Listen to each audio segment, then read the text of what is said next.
Shalom, selamat malam Bapak Ibu, saudara yang dikasih dalam Tuhan Yesus Kristus. Salam sehat untuk kita semua. Puji nama Tuhan, kita bertemu dalam renungan pada hari ini. Dan nas yang akan kita renungkan bersama pada hari ini diambil dari kitab Kisah Para Rasul pasal 7 ayat 6 sampai ayat 19. Kita akan merenungkan firman Tuhan ini dan mendengarkannya. Mari sebelumnya kita berdoa. Bapa kami di surga, terima kasih saat ini Tuhan, kami akan mendengarkan firman-Mu. Firman-Mu adalah pelita bagi kaki kami dan terang bagi jalan hidup kami. Tuntunlah kami senantiasa supaya kami dapat melakukan segala firman-Mu ini dalam kehidupan kami. Terpujilah nama-Mu, kami siap untuk mendengarkan firman-Mu. Amin. Saudara yang dikasih dalam Tuhan Yesus Kristus, firman Tuhan untuk kita pada hari ini sebagaimana disampaikan tadi dalam kitab Kisah Para Rasul pasal 7 ayat 6 sampai ayat 9, dan tema firman Tuhan untuk kita selaku mitra Allah yang berkarya. Saudara yang dikasih dalam Tuhan, Stefanus adalah satu dari 7 diakon yang dipilih oleh para rasul setelah kebangkitan Tuhan Yesus Kristus. Dikatakan bahwa Stefanus ini lebih menonjol dari yang lainnya dalam hal iman, kasih, kuasa rohani, dan juga hikmat. Dalam nas kita ini mengisahkan tentang Stefanus dibawa ke hadapan imam besar. Orang banyak menuduh Stefanus dengan tuduhan-tuduhan palsu. Stefanus dituduh telah menghujat Nabi Musa dan Allah, serta menghina bait Allah dan juga hukum Taurat. Berhadapan dengan imam besar dan sejumlah ahli Taurat, Stefanus tidak merasa gentar dan takut. Justru ia melihat dan memanfaatkan kesempatan itu untuk bersaksi tentang karya keselamatan Allah kepada bangsa Israel sebagai umat pilihannya, di mana karya keselamatan ini ia berikan melalui hadirnya Yesus Kristus. Saudara, Stefanus dengan penuh hikmat menjawab tuduhan-tuduhan palsu itu.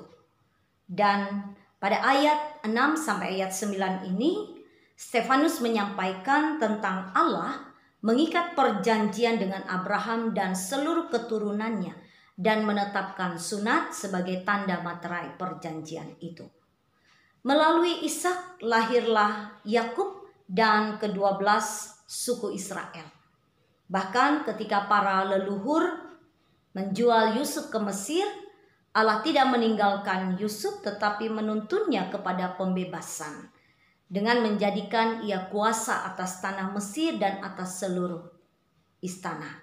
Saudara, nampak bagi kita bahwa sampai di sini kita melihat bahwa Allah telah memakai Yusuf untuk kelangsungan hidup bangsa Israel di Mesir dan memelihara umatnya.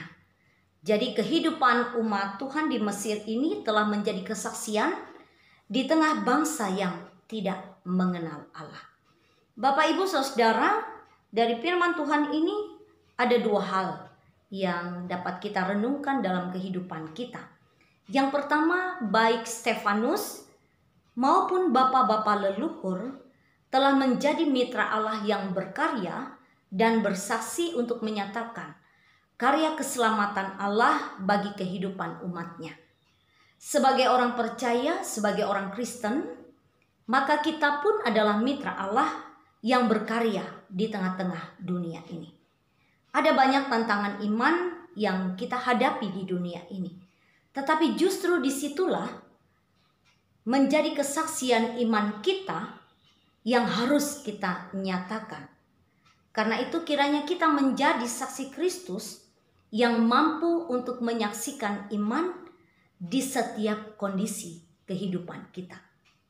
Yang kedua, dari firman Tuhan ini kita juga diingatkan bahwa tantangan atau konsekuensi yang berat yang dihadapi setiap orang percaya sudah ada sejak gereja mula-mula sampai pada saat ini pun kita mengalaminya.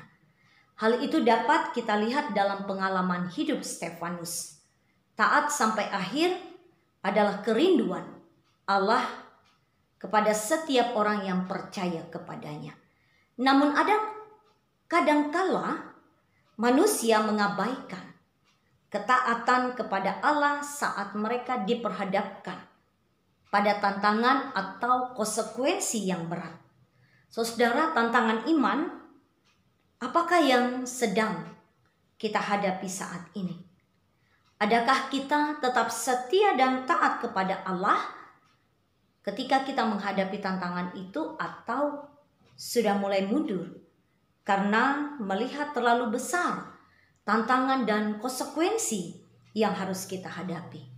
Saudaraku, ingatlah bahwa Allah senantiasa taat dan setia.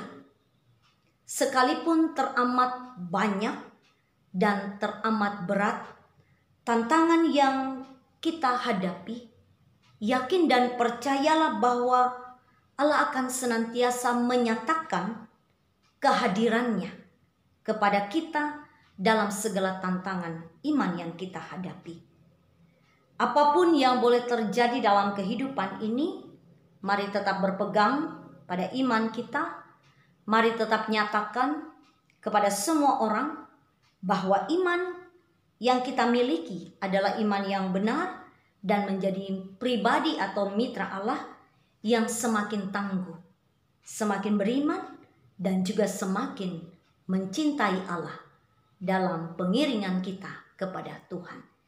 Kiranya Tuhan memberkati kita semua sehingga baik saudara dan saya, kita melaksanakan bagian kita menjadi mitra Allah yang berkarya di tengah-tengah dunia ini. Amin.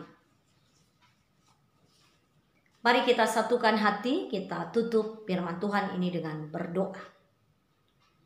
Tuhan kami Yesus Kristus, terima kasih atas kepercayaan yang Tuhan berikan kepada kami. Engkau melibatkan kami manusia untuk menjadi mitra-Mu, mitra Allah yang berkarya di tengah-tengah dunia ini. Pakailah hidup kami ya Tuhan untuk menjadi alat di tangan-Mu, menyatakan keselamatan, menyatakan segala kebaikan kebenaran bagi kehidupan di tengah-tengah umat dan sesama kami. Tolonglah kami agar kami tetap hidup dalam ketaatan, kesetiaan iman, sehingga kami semakin dapat hidup mengiring Tuhan dan menjadi saksi Tuhan dimanapun kami berada. Terpujilah nama-Mu Tuhan. Di dalam nama Tuhan Yesus kami berdoa dan kami bersyukur.